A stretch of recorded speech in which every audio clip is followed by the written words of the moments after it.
शूरभिशरणम् अशुरभिशरणम्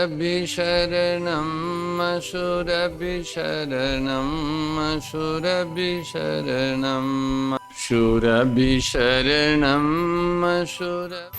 यतो गाय ततो वयम।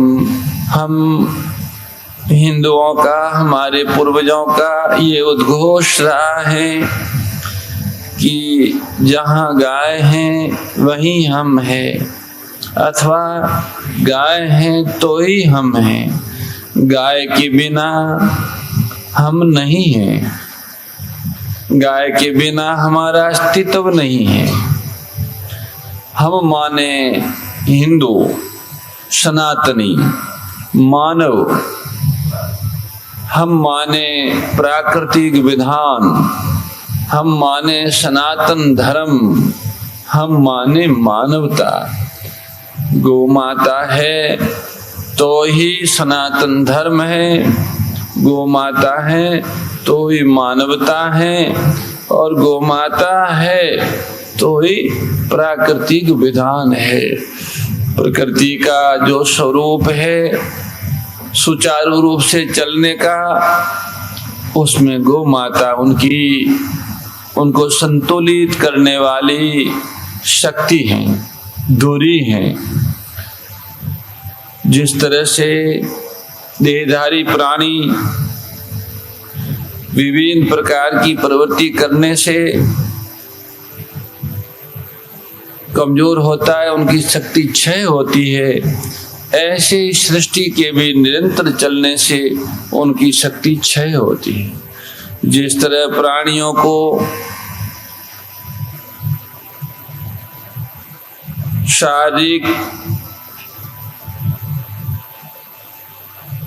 शरीर के सजीव और सक्रिय बनाने के लिए आहार की आवश्यकता होती है, ऐसे ही यह पृथ्वी, जल, अग्नि, वायु, आकाश आदि पंच महाभूत समष्टि प्रकृति को, सृष्टि को सक्रिय रहने के लिए, गतिशील रहने के लिए प्राण ऊर्जा की आवश्यकता होती है, भोजन की आवश्यकता होती है। जैसे सभी प्राणियों को पृथ्वी माँ भोजन देती हैं, ऐसे ही भगवती आदि शक्ति गौ माता पृथ्वी सहित समष्टि पंच महाभूतों को भोजन देती हैं, अष्टधा प्रकृति को पुष्ट करती हैं। इसलिए ये हम हिंदुओं का ही नहीं, हमारे अपौरुष वेदों का उद्घोष है। अमृतस्य नाभि, गाय अमृत की नाभि है, वह जीवन दात्री है। त्रिलोकी में जितने अमृत है उनको पुष्ट करने वाली, उनका पोषण करने वाली पूज्या वेद लक्षणा गौ माता है। गौ माता ने हमें वह दर्शन प्रदान किया है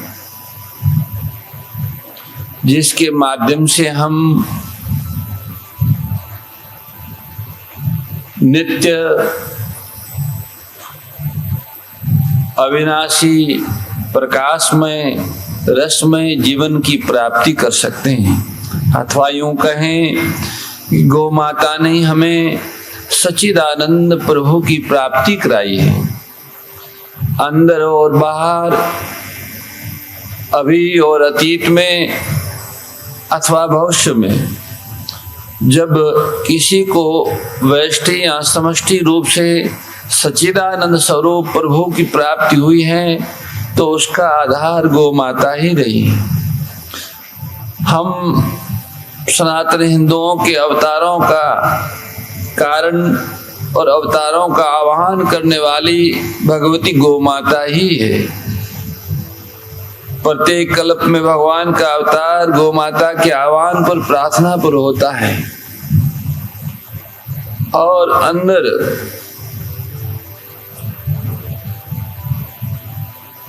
अंतःकरण में, हृदय में विराजमान प्रभु का दर्शन भी गौ माता के वात्सल्य से प्राप्त सत्वगुण की वृद्धि से ही होता है। गौ माता की कृपा से जब सत्वगुण बढ़ता है, अंतःकरण शुद्ध होके सत्व में विस्तार होता है, तो उसे निश्चलता, शांति, स्थिरता आदि की प्राप्ति होती है। मन के निश्चल होने से, मन के शांत होने से, बुद्धि के स्थिर होने से हृदय में विराजमान प्रभु के दर्शन होते हैं। जिस तरह हिलने वाले जल में भगवान सूर्य का प्रतिबिंब साफ नहीं दिखता, उसी तरह मन, इंद्रियों, मन और बुद्धि के चांचल्यता से, अस्थिरता से और अनिश्चितता से, अंतःकरण की हलचल से हृदय में विराजमान प्रभु के दर्शन नहीं होते। ये हलचल ही रजोगुण है, और इस हलचल में जो जड़ता है, जो आवरण है, वह तमोगुण है। तमो का अंत और रजो का शमन करने से सत्वगुण बढ़ता है।